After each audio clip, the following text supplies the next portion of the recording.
자, 2학년 학생 여러분들 반갑습니다. 학습지 풀이 또 강의를 시작하도록 할게요.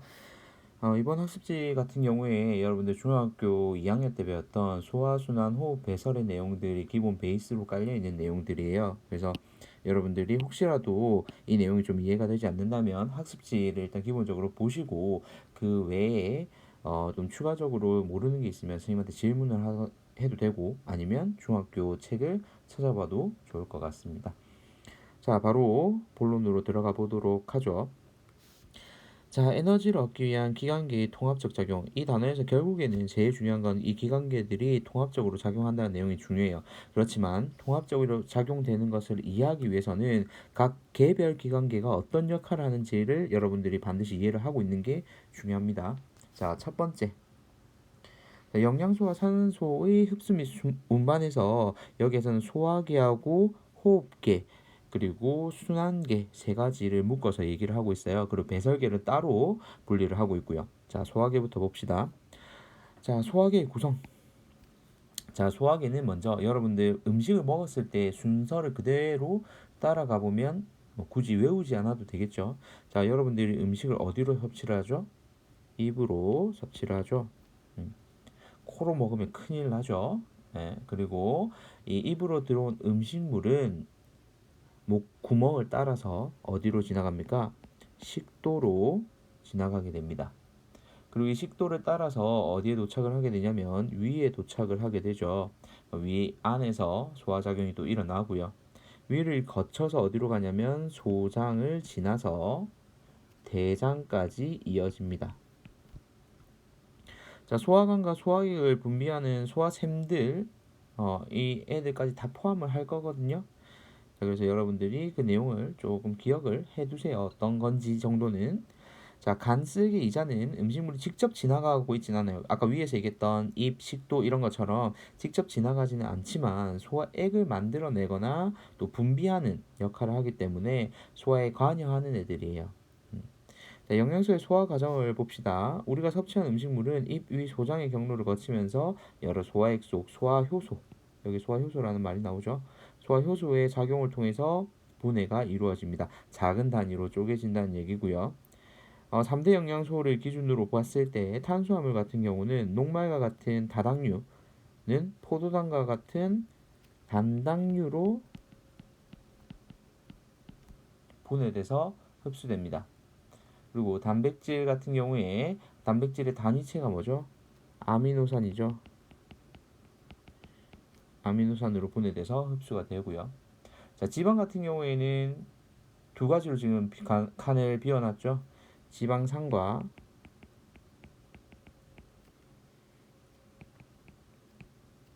모노글리세리드로 분해된다라고 되어 있습니다. 자, 교과서 기준으로 하니까요. 여러분들 이런 용어 같은 것도 항상 잘 좀 기억을 해 두세요. 자, 그리고 영양소가 이제 흡수가 될 거잖아요. 이제 소장에서 흡수가 될 건데, 문제는 물에 녹는 수용성과 그리고 기름에 녹는 지용성에 따라서 이동 경로가 다릅니다. 먼저, 우리가 중학교 때 이미 배운 내용이에요. 소장 융털 안에는 모세혈관과 암죽관으로 크게 경로를 나눌 수가 있는데, 물에 녹는 수용성 영양소들 같은 경우에는 융털의 모세, 혈관을 통해서 이동합니다. 흡수된 후에 간 문맥을 지나서 간 안으로 일단 들어가고요. 그리고 간 정맥을 거쳐서 하대 정맥으로 가서 심장으로 들어갑니다. 그래서 온몸으로 이 심장을 통해서 온몸으로 다시 이동이 될 거고요. 지용성 영양소 같은 경우에는 소장 융털 속에 암죽관이 있습니다. 암죽관으로 흡수된 후에 림프관을 통해서 가슴 림프관을 지나고요. 그리고 빗장 및 정맥이라고 우리가 빗장뼈라는 게 있거든요. 여러분들 이제 검색을 하면 더 정확하게 나오겠지만 이 빗장뼈 밑에 있는 정맥을 통해서 지나서 상대 정맥 그리고 심장을 거쳐서 역시나 심장에서는 온몸으로 운반이 됩니다. 그래서 이런 기본적인 내용들은 중학교 2학년 때 나온 개념이니까요. 여러분들 한번 혹시 기억이 안 나는 친구들은 찾아보는 과정에서 배움이 또 확장되지 않을까 싶습니다. 자, 이어서 호흡 들어가 볼게요. 자, 호흡 같은 경우에 여러분들 숨 쉬는 거 그대로 생각하면 굉장히 쉬운 부분이거든요. 일단 세포호흡에 필요한 산소를 흡수를 하고, 그리고 세포호흡을 하고 나면 이제 나오는 결과물인 이산화탄소가 생성되잖아요. 그럼 얘는 우리 몸에 많이 있을 필요가 없잖아요. 밖으로 빼내야 되겠죠. 그 과정을 우리는 호흡이라고 얘기를 하고요. 호흡기를 구성하는 건 여러분들 숨 쉬는 거 생각하면 됩니다. 코, 기관, 기관지, 배 이런 것들로 이루어져 있습니다. 자, 먼저 배에서의 기체 교환을 한번 볼게요. 배는 약 3억 개의 뭐로 이루어져 있냐면 배포로 이루어져 있습니다. 자, 이게 배가 이렇게 양쪽으로 이렇게 두 개가 있으면 얘가 단일 하나의 이 큰 덩어리로 이루어져 있다면 기체 효율이 부피에 비해서 면적이 작기 때문에 효율이 떨어져요. 대신에 얘가 포도알처럼 많은 배포로 이루어져 있으면 이 표면적이 증가를 하게 되는 거죠. 그래서 표면적이 증가하면 기체 교환의 효율성이 증가하는 겁니다. 이걸 좀 더 여러분들 좀 알아듣기 쉽게 얘기를 하자면, 예를 들면 자,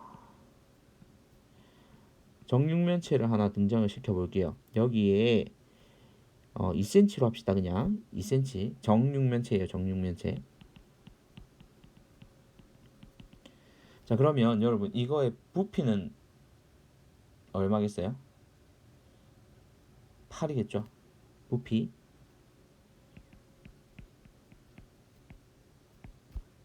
자, 그리고 건널비.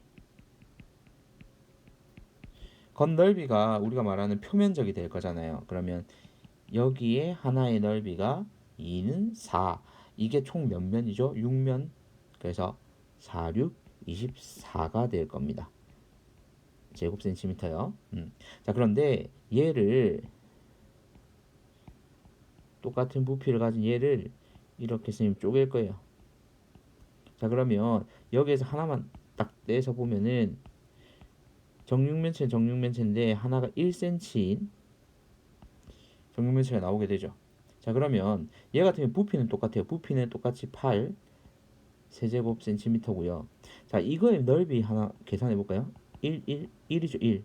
1이 하나, 둘, 셋, 넷, 다 6개가 있으니까 이 하나의 조각이 6 제곱 센티미터의 면적을 가질 거예요. 이게 지금 몇 개 있죠? 하나, 둘, 셋, 넷, 다, 이거 8개.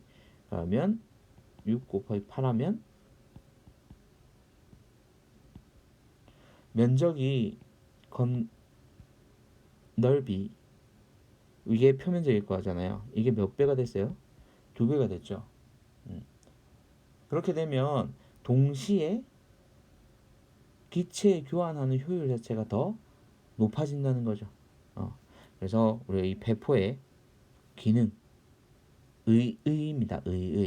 이것도 여러분들이 반드시 좀 기억을 해 두시면 좋을 것 같아요. 자, 들숨에 의해서 들어오는 숨이죠. 들숨에 의해서 코로 공기가 들어오면 배포는 모세혈관 속 혈액에 비해서, 자, 배포는 이제 신선한 공기가 들어왔잖아요. 그러면 산소 분압이 높아요. 그리고 이산화탄소의 분압은 낮아요.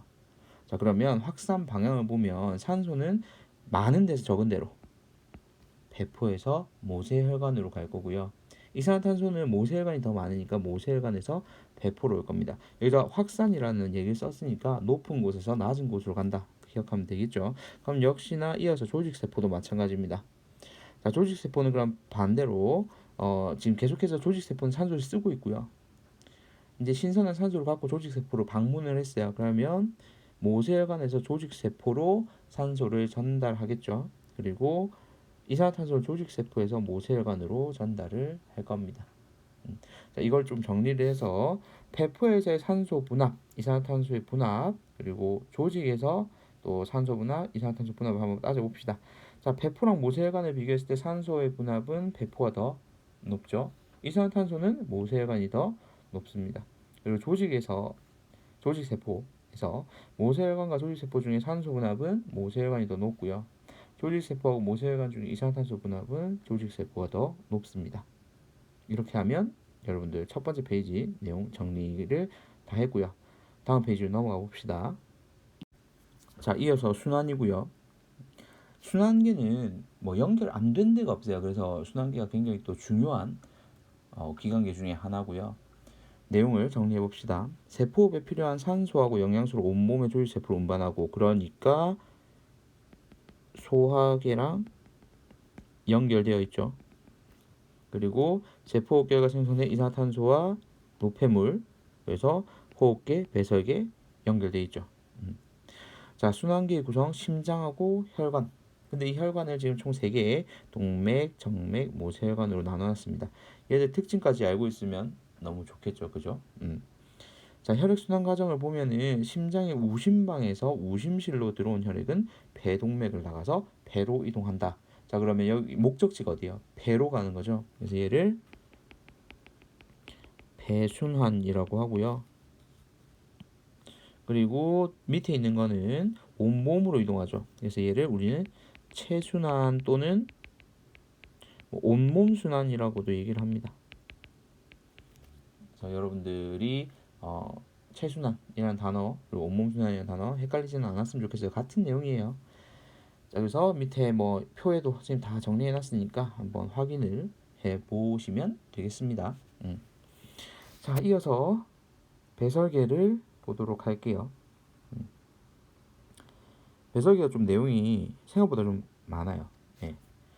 자, 배설. 자, 여기서 여러분들 착각하지 말아야 될 건, 여기서 말하는 배설은 덩은 아닙니다. 예. 우리가 흔히들 얘기하는 배설하면 똥을 좀 이렇게 연결을 좀 많이 시키는 것 같은데, 이 여기서 말하는 배설 같은 경우에는 이제 소변에 여러분들 포커스를 좀 맞춰주시면 되겠어요. 자, 배설. 질소 노폐물인 요소를 여분의 물과 함께 혈액에서 걸러내서 몸 밖으로 내보내고 혈액의 성분과 수분량 등을 조절을 해줍니다. 자, 배설기의 구성은 콩팥, 방광, 요도 등으로 구성되어 있고요. 노폐물의 배설, 콩팥에서 혈액을 걸러가지고 오줌을 생성하고, 이 오줌 같은 경우에 방광에 모여 있다가 어느 정도 양이 차게 되면 몸 밖으로 내보내게 되는 거죠. 자, 오줌은 콩팥에서 3가지 단계를 거쳐. 이것도 여러분들이 중학교 2학년 때 배웠습니다. 먼저 여과 단계가 있고요. 그리고 필요한 물질을 다시 흡수하는 재흡수 단계가 있고, 미처 내보내지 못했던 불필요한 물질들 내보내는 분비 과정까지 있습니다. 자, 그리고 노폐물의 생성 한번 볼게요. 조직세포에서 세포결과 노폐물이 생성되는데 그 종류는 영양소의 구성 원소에 따라서 차이가 난다. 탄수화물과 지방은 공통적으로 탄소하고 수소, 산소를 가집니다. 그러면 탄소하고 산소가 결합한 이산화탄소, 그리고 수소하고 산소가 결합한 물,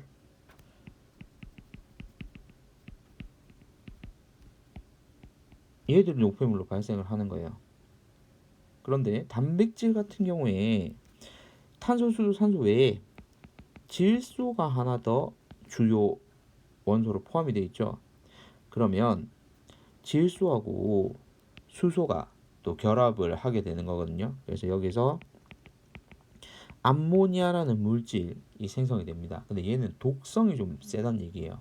그래서 이 독성이 너무 세니까 얘를 변환을 시켜줘야 되거든요. 그 내용이 밑에 나와 있습니다. 한번 볼게요. 자, 노폐물의 배설 경로. 이산화탄소 같은 경우에는 혈액에 의해서 어디로 이동될까요? 당연히 폐로 이동되겠죠. 기체니까요. 배로 운반돼서 기체 교환을 통해서 달숨, 뱉어내는 숨에 의해서 밖으로 나가게 되고요. 물 같은 경우에는 일부는 배를 통해서 날숨으로 나가기도 합니다. 그렇지만 이제 대부분은 오줌으로 배출되는 양이 더 많은 거죠. 자, 그리고 암모니아, 독성이 강한 암모니아 같은 경우는 얘를 해독을 좀 해야 되겠죠. 해독하면 떠오르는 데가 간입니다. 간에서 독성이 적은 요소로 합성돼서 혈액을 통해서 콩팥을 만든 다음에 배설 과정을 통해서 몸 밖으로 배출이 됩니다. 그래서 밑에 보면 표에도 선생님이 정리를 해놨죠. 그래서 오줌과 함께 배설이 된다. 라는 내용으로 정리를 하면 여러분들 기본적인 개념에 대한 내용들은 다 정리를 했습니다.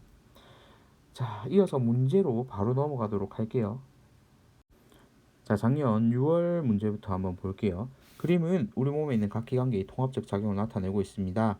자, 이런 문제를 볼 때 여러분들이 키워드로 봐야 될 거는 영양소라고 되어 있는 거 있죠. 그러면 여기는 소화계, 그리고 기체가 이렇게 표시되어 있으면 호흡계, 그리고 오줌이라고 나와 있으면 배설계 로 바로 찾을 수가 있는 겁니다. 이게 일종의 단서가 되는 거죠. 여기서 말하는 흡수되지 않은 물질, 이게 바로 예, 알겠죠? 예, 덩입니다. 덩. 자, 보기 한번 볼게요. 기억. 자, 가는 소화계이다. 맞고요.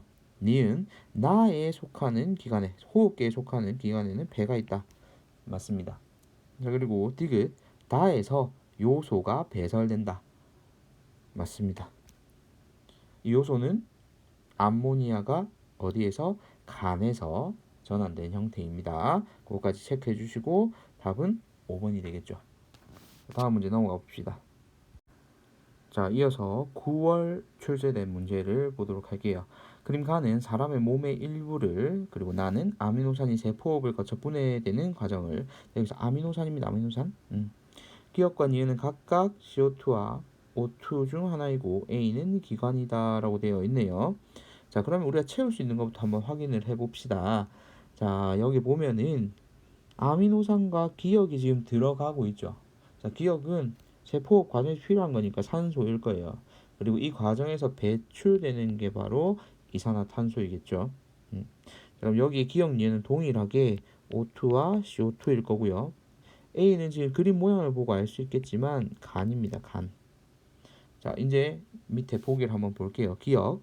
동그라미 기억은 배포에서 모세혈관으로 확산된다. 지금 O2는 산소잖아요. 산소. 자, 이 산소 같은 경우에 배포에서 신선한 공기를 받았으니까 산소의 함량이 높단 말이죠. 그래서 배포에서 모세혈관으로 확산되는 거 맞습니다. 자, 그럼 니은은 CO2이다. 맞고요. 자, A에서 간에서 암모니아가 요소로 전환된다. 맞습니다. 답이 5번이겠죠. 이런 문제 정도는 여러분들이 최대한 빠른 시간 내에 풀어야 다른 어려운 문제를 풀 수 있는 시간이 확보되니까요. 반드시 좀 기억을 해두세요. 자, 다음 문제 넘어갑시다. 자, 16번인데 역시나 9월 달에 출제됐던 문제예요. 자, 기관계의 통합적 작용을 나타내고 있고 A, B, C, D부터 한번 찾아봅시다. 음식물 이어져 있는 거죠. 그럼 여기가 소화계, 심장, 그럼 여기는 순환계, 기체 나와 있죠? 호흡계, 그리고 노폐물 나와 있네요. 배설계. 자, 이렇게 4개의 A, B, C, D를 찾았습니다. 자, 이어서 그럼 바로 보기의 내용을 한번 확인해 보도록 하죠. 자, 기억 A에서 이하작용이 일어난다 라고 되어 있는데 A는 소화계고요.